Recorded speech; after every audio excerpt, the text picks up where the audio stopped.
আমরা দুটো দারুণ কীটপতঙ্গ উদ্ধার করেছি ধান ক্ষেত থেকে বাপ বেটি মিলে। এই একটা, এ বাবা এটা কি খোলস? হ্যাঁ, এই যে আর একটা উদ্ধার করেছি, এই যেটা কই খোলস হলে এখনো যে কামড়ে ধরে আছে। এই দেখো, এই যেটা এই যে ঘুরছে ওইদিকে গেল। হ্যাঁ, এই যেটা,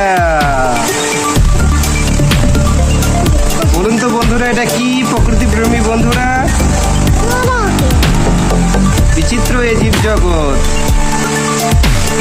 কিন্তু সত্যিটা হলো এটা কোনো আজব কীটপতঙ্গ নয়, এটা আসলে একটা খোলস।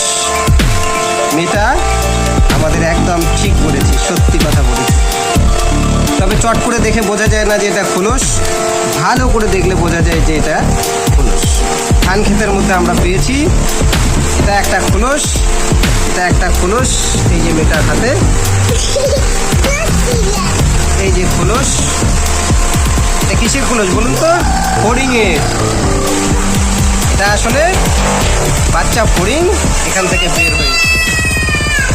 বৃষ্টি এসে গেছে, টাটা বাই বাই।